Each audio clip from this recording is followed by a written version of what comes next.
दोस्तों, आदाब, नमस्ते, सत श्री अकाल। मैं उम्मीद रखता हूं कि आप लोग अच्छे होंगे।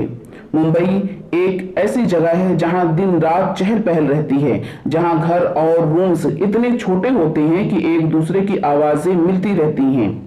हम ये नहीं कह सकते हैं कि क्राइम करने के लिए सन्नाटे की जरूरत होती है। शायद हम गलत हैं, क्योंकि जब किसी के सर पर बदला लेने या मारने का भूत सवार होता है तो वो जगह मकाम नहीं देखता, बल्कि अपने काम को अंजाम तक पहुंचाता है। इसी तरह का एक ऐसा केस जो रोंगटे खड़े कर दे। मुंबई के मीरा रोड थाने में एक सोसाइटी है, फ्लैट नंबर 704 में 56 वर्ष का एक आदमी और एक औरत रहती है। सब उन्हें पति पत्नी समझते थे। ये दोनों सोसाइटी के किसी भी व्यक्ति से बात नहीं करते थे और बिल्कुल कटे कटे रहते थे, जबकि सोसाइटी के सारे लोग एक दूसरे से मिलते जुलते और बातें करते।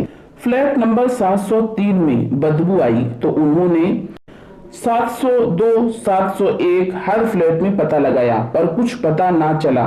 704 के दरवाजे के पास गए तो ये बदबू बहुत तेज हो गई। पुलिस को खबर दी गई। पुलिस ने दरवाजा खोला और सारे घर की तलाशी शुरू की। फ्रिज में कुछ नहीं था, बेडरूम बिल्कुल क्लीन, कहीं किसी चीज के निशान नहीं थे। पुलिस किचन में गई। जब किचन में इंटर होना चाहा तो बदबू तेज हुई। अब सबने नाक में कपड़े लगाकर किचन की तलाशी शुरू की।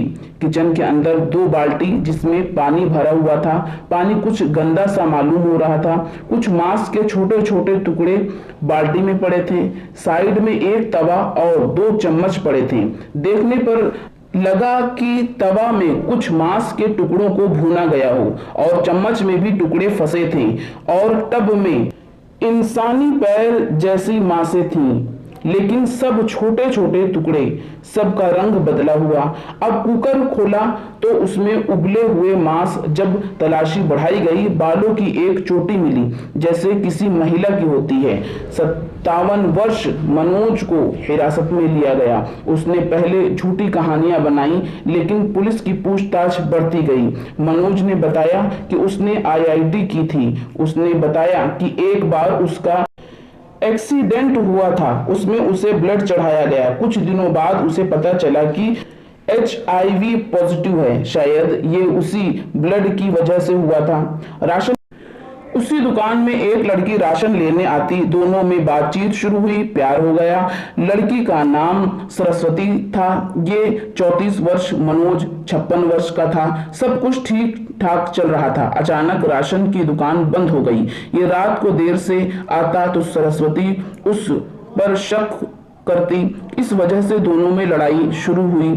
ये लड़ाई दिन प्रतिदिन बढ़ती गई।